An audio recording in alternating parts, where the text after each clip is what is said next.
All right, today we're going to be pitting the Shark Ion Robot 750 series against the iRobot Roomba 980. These are the two top-of-the-line robot vacuums from these two competitors. The fight will go like this. Round 1, price. Round 2, various features. Round 3, the different specifications. And round 4, common Amazon reviewer complaints and praises. So let's get started. All right, so round 1 is list price. The Shark 750 series weighs in at $349, whereas the Roomba 980 comes in at $899. So that's what, 60% difference, so pretty significant. They both have a 1-year limited warranty, but you do need to make sure to buy these from an approved vendor in order to get the warranty. That's more important with the Roomba than it is with the Shark. Both of the links in the description of this video are to the official Amazon listings for each vacuum, so you can be sure to get the warranty. This first round is pretty obvious. I think we have to give it to the Shark. All right, the next round is features. Starting with the cleaning system itself, the Roomba 980 is using what they call an Aeroforce cleaning system with power boost. Basically, this is a redesigned way to clean floors, but they claim it's 10 times more powerful than the early generation Roombas, like the 600 series. They claim it's 5 times more powerful than just the previous generation. So they've really put a lot of effort in trying to make this a very powerful vacuum. On the other end, the Shark has a self-cleaning brush roll on the bottom, which is pretty standard, and it has a dual brush design for edge cleaning. So it has 2 brushes for edge cleaning, whereas the Roomba 980 only has 1. In terms of which one of these are better at cleaning, it's really hard to quantify. I can tell you that after reading a lot of reviews of both of these, everybody seemed generally positive with the cleaning ability at least. Moving on to navigation, which is kind of similar. Again, the Roomba 980 does something different. It's using what they call an iAdapt 2.0 navigation with visual localization. Basically, it has cameras and it's mapping out its route. It takes a little while for it to figure out what it's doing, but once it does, it has a pretty standard route that it's going to take through your house, and it's very systematic. On the Shark side, it is using smart sensor technology. So they've upgraded all the sensors to do all kinds of things and proximity alerts, and it's very good about getting around obstacles, much better than previous generations, but it is basically doing the randomized movement that we've seen with earlier robot vacuums. So it doesn't have a set schedule of what to do because it's more or less random. Moving on, they both have Wi-Fi connectivity. They both have an app that can do basically the same things, that is schedule the cleaning from work or wherever remotely. They both are voice activated with either Alexa or the Google version of that. They both have some kind of barricade. With the Shark, it's using boundary strips, which these are just kind of strips that Shark says you can kind of hide under a rug or something and put them near where a lot of cords are, or wherever you don't want the vacuum to be. Whereas the Roomba 980 is using virtual wall barriers. You get 2 of these. Basically, they're little boxes that send a signal to not go in certain rooms, so you set them right by a door or whatever. The next is automatically recharges and resumes. The Roomba 980 does this, the Shark 750 does not. Now, it's important to remember with this that with the Shark, it doesn't really matter if it remembers what it was doing before, since it is basically randomized.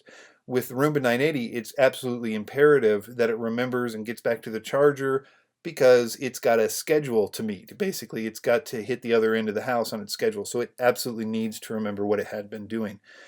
They both have edge sweeping brushes. The Shark, as I mentioned, has 2 of those, and the Roomba just 1. Detangling technology, they both claim to have some kind of technology about detangling, but the consensus is, yes, it's better, but it's not perfect. You still have to detangle some stuff if it gets caught in there.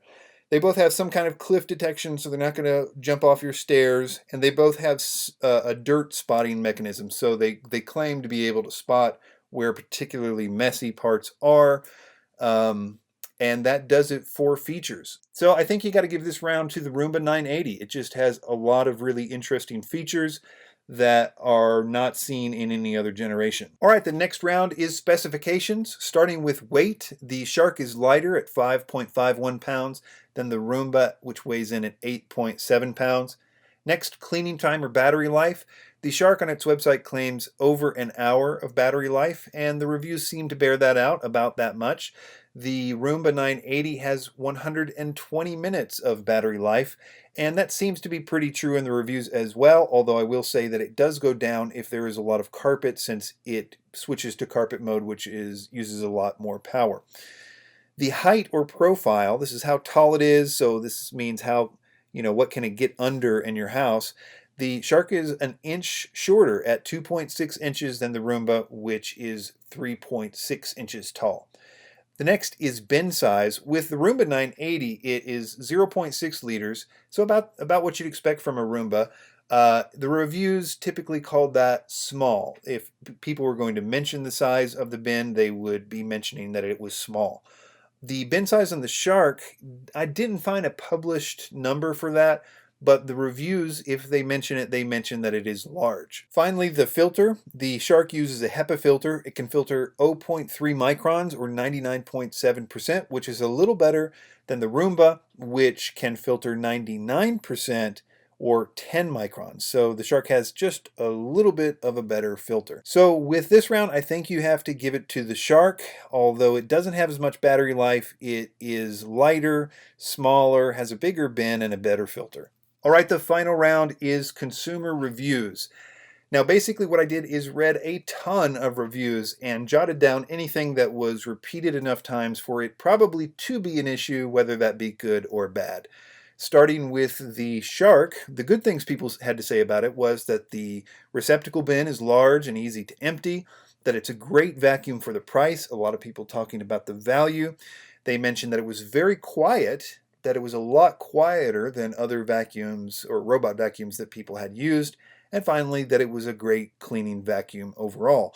The negative things people had to say about the Shark was that it had some connectivity issues. There was a number of people that mentioned that it would lose Wi-Fi connectivity periodically, making the vacuum not function. It seems that most people that had this problem did call support and got the issue fixed, but that brought up another negative thing, which was that Shark had bad support, customer support. Moving on to reviews of the Roomba 980. Most people said that they liked the mapping navigation, the more efficient navigation. There were a few naysayers, but the majority of people liked that part of it. They also seemed to like the upgrades in the cleaning system, the more power. They said it did a better job in their opinion. And that it looked cool and was durable, some of the other positive things people said. Some of the negative things were that it had trouble getting back to the dock. Enough people mentioned that their Roomba 980 either got lost or got stuck or something, where it never made it back to the charging dock and thus couldn't finish its cleaning.